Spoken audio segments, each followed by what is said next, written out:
This episode of Tales of True Crime contains adult language and graphic subject matter. Listener discretion is advised.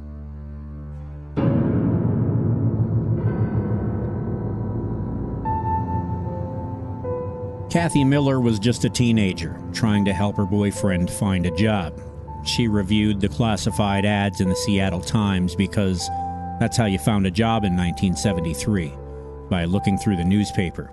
And when she saw a simple ad, service station, help wanted, she called. Her mother, Mary Miller, overheard her conversation from the next room and was alarmed to hear her 16-year-old daughter give her full name, phone number, and address to the person on the other end. Although she had called to find a job for her boyfriend, the gas station's proprietor seemed most interested in interviewing Kathy. When she got off the phone, Kathy was bubbling over with excitement. The man on the phone wanted to pick her up in front of a nearby department store and take her to the service station so she could fill out an application. It didn't sound right to Mary, and she asked her daughter not to go.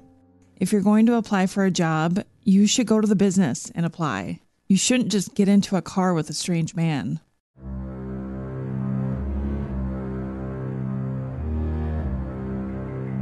This is the Tales of True Crime podcast.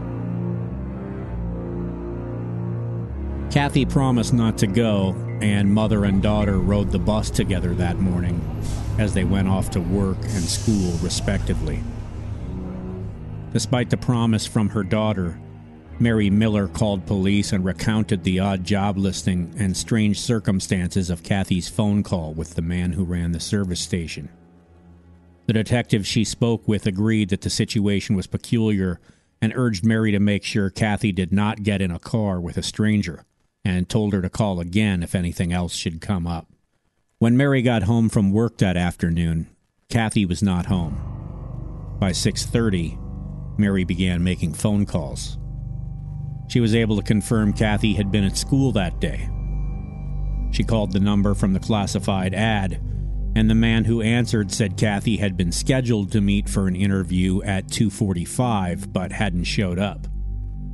At 8, Mary called 911 to report her daughter missing, and by 9, police officers had arrived at the Miller home. Circumstances were not on Mary Miller's side in the early hours of her daughter's disappearance. In 1973, a phone number couldn't be immediately looked up in a computer database. The number from the classified ad couldn't be traced until the phone company opened the next day. Mary talked to Kathy's boyfriend, Mark, and he confirmed she had scheduled an appointment to meet with the owner of the service station anyway, against her mother's wishes, and the man had been scheduled to pick her up in a purple car. Mary was told she would need to speak with detectives in the juvenile unit, and they would not be on duty until the next morning. Detectives chased down numerous leads, interviewed multiple subjects, including the gas station owner and his employees, but nothing immediately led to Kathy Miller. About a week after she disappeared, her school books were found in a parking lot in Everett, Washington, nearly 30 miles from where she had last been seen.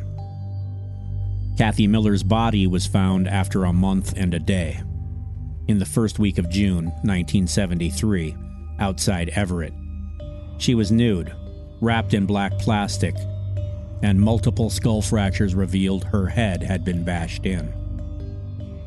The man who allegedly killed Kathy Miller would never be brought to justice for her murder, and most tragically, her death could have been prevented. You see, this beast had once been sentenced to death for the rape and murder of another woman. If not for a legal technicality and a mistake by a local sheriff, he would have hanged more than 2 decades before he ever had the opportunity to lure Kathy to her death. It was a miscarriage of justice that would cost many more women their lives.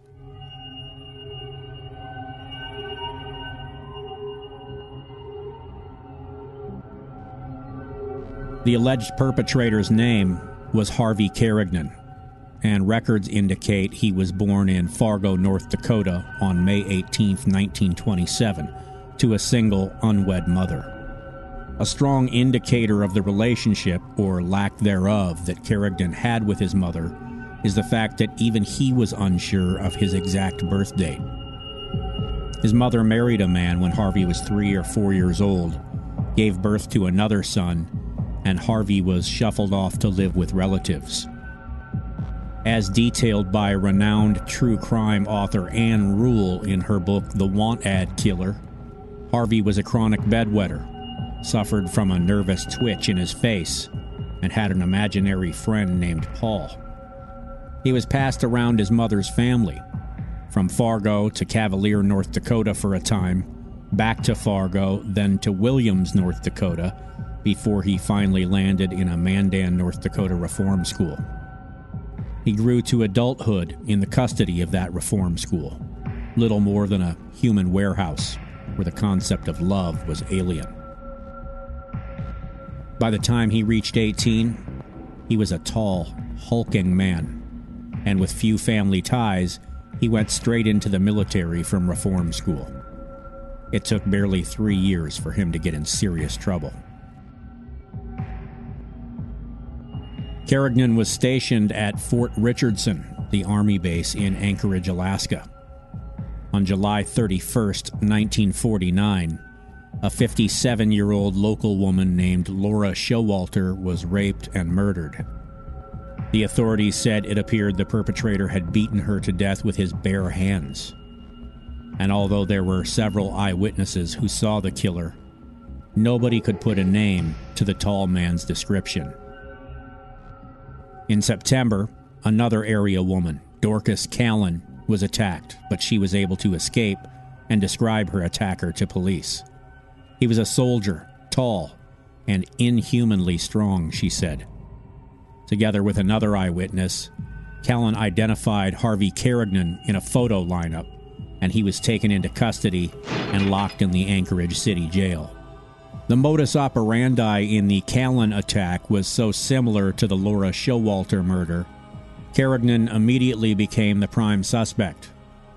He was taken from the city jail to the U.S. Marshal's office where, for 3 days, he was prodded for a confession to the Showalter murder. He seemed to be stepping slowly toward offering a confession, then he would retreat. Alaska was a territory then, not yet a state, and hanging was the default method of execution. Carignan feared hanging. U.S. Marshal Herring allowed Carignan to meet with a priest and eventually promised him he would not receive the death penalty if he confessed. Hesitantly, Carignan offered his confession, and in 1950, he was tried and convicted for the murder of Laura Showalter.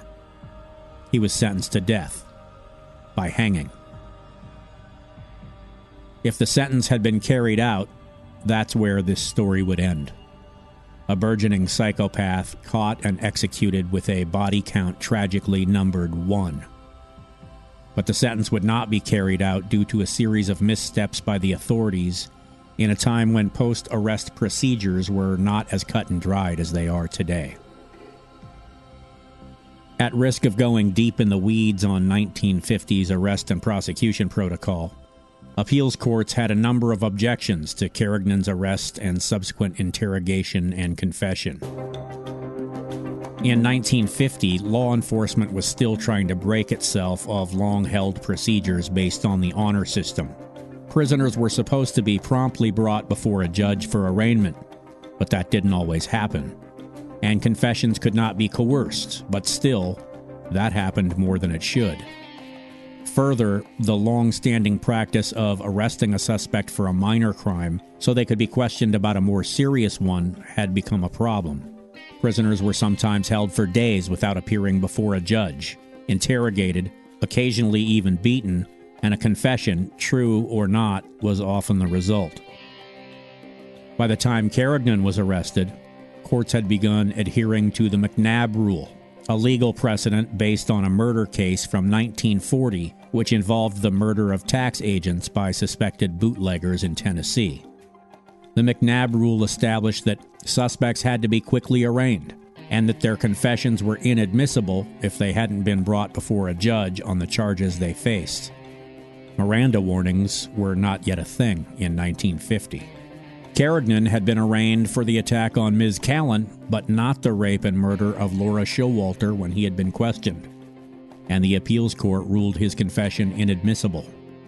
The case went all the way to the Supreme Court and became a precedent for cases that came later. Carignan's death sentence for the Showalter murder was overturned, and he was sentenced to just 15 years for the Callan attack. He went to prison, first in Alaska, then Washington State, and finally to Alcatraz in 1952. In 1960, Carignan was paroled from the Rock, and a psychopath who escaped the hangman's noose was free to prey on women once again. If you need any more evidence of the depth of this monster's depravity, you'll find it in the frequency of his incarceration and his utter lack of control over his own sick inclinations. After parole in 1960, Carignan made it as a free man for only 4 months before he was again arrested for burglary, assault, and attempted rape, this time in Duluth, Minnesota. He was a parole violator, and that got him a 5.5-year sentence in Leavenworth. He was again paroled in 1964, at which time he moved to Seattle. He was free for less than a year when he was arrested again for burglary and sentenced to 15 years. And again, he was freed after 4 years. Carignan made an attempt to live something resembling a normal life for a time, tried marriage, but could never shake his propensity for violence and abuse. He married a Seattle widow who found his long drives in the middle of the night, the destinations he would not name, suspicious, and they divorced. He married another widow in 1972, but his leering gaze fell upon her teenage daughter, and that marriage quickly disintegrated too. He found himself in trouble with the law again and again, and he was suspected of perpetrating attacks, rapes, and murders all around the Pacific Northwest, including California, where a speeding ticket placed him in the same vicinity as 6 women who had been murdered in the previous 2 years. And then there was the case of Kathy Miller. She had answered that classified ad placed by Harvey Carignan, and when she went to apply for the job, it was the last time she had been seen alive. Carignan had placed the ad, and the phone number in the ad had been unlisted. It took some time for the police to track it down, but when they did, they sent detectives Billy Bowman and Dwayne Holman to question him. The man the patrol officers saw as a normal businessman, married, seemed like a quite likely perpetrator to the seasoned homicide detectives, and he owned a purple car. They spoke to his parole officer, who said Carignan seemed like he had gone straight, but that he had periods of extreme violence, that his ex-wife was terrified of him, and that he once beat up a prison guard, and it took 6 guards to control him. The detectives staked out Carignan's house, but he laid low, rarely came outside except to go to work, and gave them nothing to work with. As I told you at the beginning of this podcast, someone found Kathy Miller's books about a week after she disappeared. They had been found in the parking lot of a local company in Everett, Washington, and the man who discovered them placed no significance on the find. A group of students had toured his facility, and he just thought one of them had forgotten their books. It was no help for the detectives. They searched the area but found nothing. They questioned other women who had worked for Carignan, and several of them said he had propositioned them or made them feel uncomfortable. And eventually they questioned Carignan himself. He was nervous, but he had an answer for everything. He claimed Kathy Miller had never shown up for her interview. The detectives asked him to take a polygraph, and he agreed, only to back out later. The police turned up the pressure on the killer. They patrolled his neighborhood, driving by his house multiple times per day. The detectives believed Carignan might return to the scene where he had dumped Kathy Miller's body, and they once resorted to following him in Seattle's police helicopter. When the chopper had to set down for mechanical troubles, he escaped their surveillance. Carignan was an especially slippery suspect. Mary Miller didn't understand why the detectives couldn't search his home. forcibly bring him in for interrogation.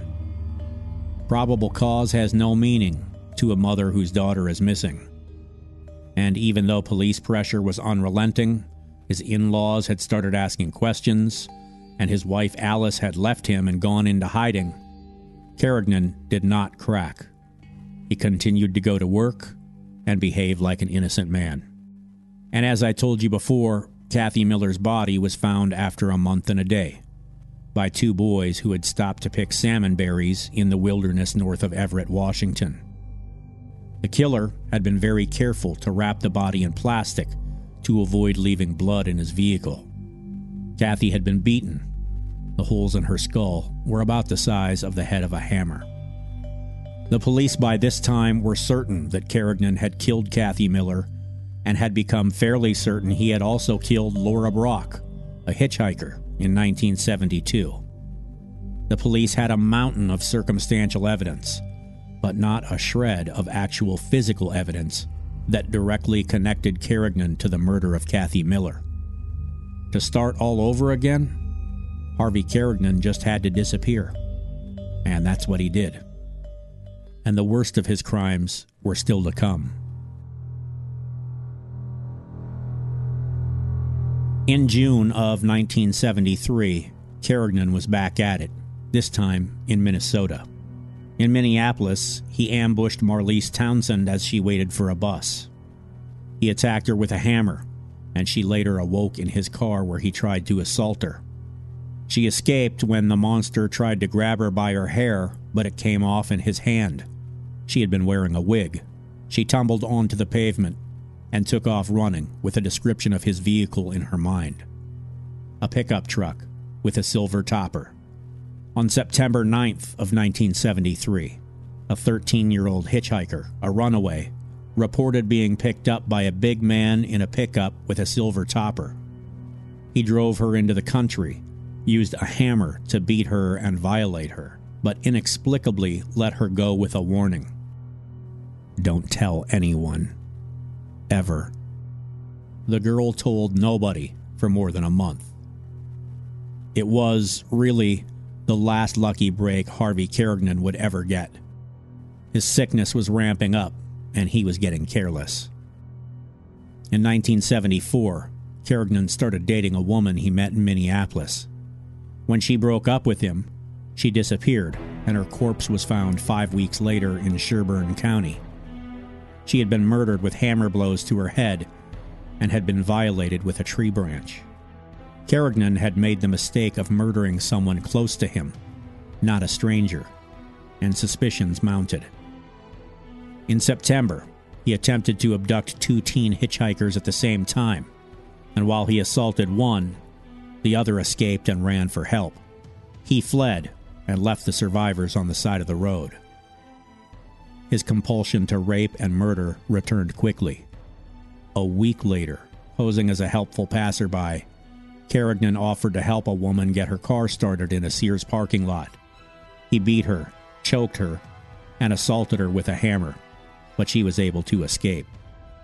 He could not resist the urge to try again. Only 4 days later, he again attempted to abduct 2 teen girls at once. This time with a ruse about helping him retrieve a car from another town. He physically assaulted them, but before he could attempt to have his way with them, he stopped to get gas and they were able to escape. His sick appetite was becoming impossible to resist. His life was disintegrating, and he was mad with rage and hate for women, for authority. Only 2 days later, Kathy Schultz did not come home after a class at the Work Opportunity School, where she was learning key punch operation. She was found the next day in Isanti County, north of Minneapolis. Blunt force trauma to her head had killed her. Hammer blows. Carignan had left too many witnesses alive in Minnesota to get away with his crimes any longer, and there was too much evidence.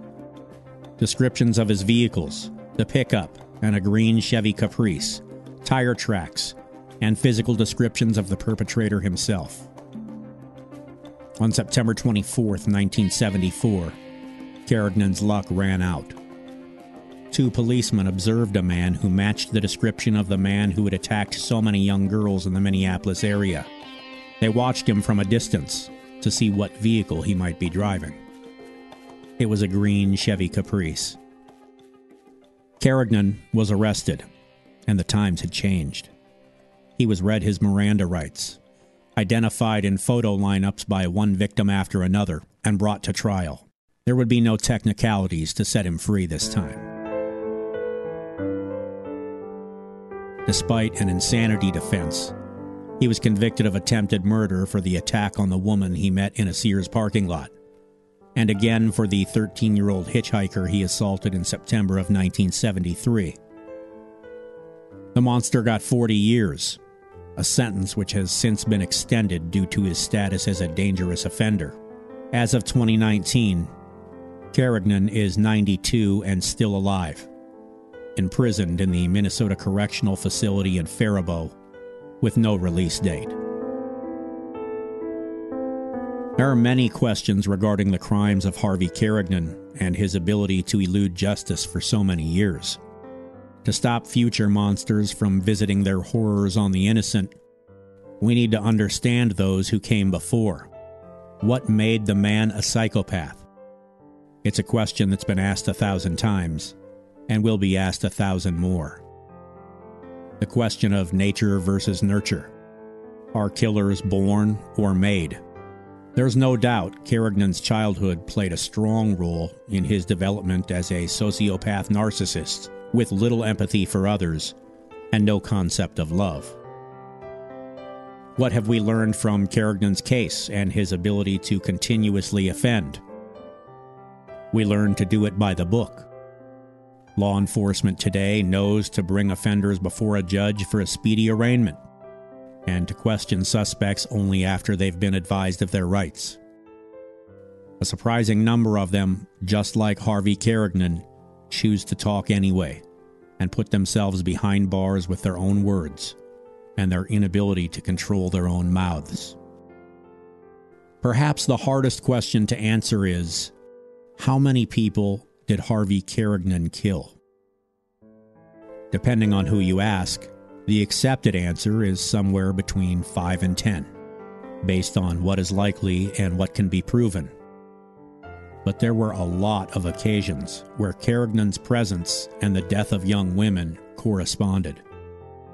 Unsolved murders in California, British Columbia, Kansas, Minnesota, Washington State. And then there were the maps. Oh yeah, I forgot to tell you about the maps. In the course of investigating Harvey Carignan, the authorities recovered multiple maps on which the murderer had circled locations in scarlet ink. 181 locations. Many of the circles designated remote areas for which the authorities could find no significance. Did some of them designate burial sites? One circle marked the very intersection where Carignan had attacked Marlise Townsend as she waited for a bus. Another seemed to correlate with the spot where the body of Laura Jean Dugan was found in Medora, North Dakota in 1972. She had been last seen hitchhiking from her home in Montana, along an interstate Carignan frequently drove in his travels from the Pacific Northwest to Minnesota. Her murder was never solved. 181 scarlet circles. The implications are frightening. Tales of True Crime is written and produced by Troy Larson for Midwest Radio of Fargo-Moorhead. Follow me on Twitter @TrueCrimeTroy. For further reading on the crimes of Harvey Carignan, read The Want Ad Killer by the late Ann Rule. Source material, Minneapolis Star-Tribune and Seattle Times. Road to Hell, Dark Standoff, Echoes of Time, Symmetry, I Can Feel It Coming, Devastation and Revenge, and Sovereign Quarter by Kevin MacLeod, Incompetech.com. Creative Commons license via filmmusic.io. Thanks for listening.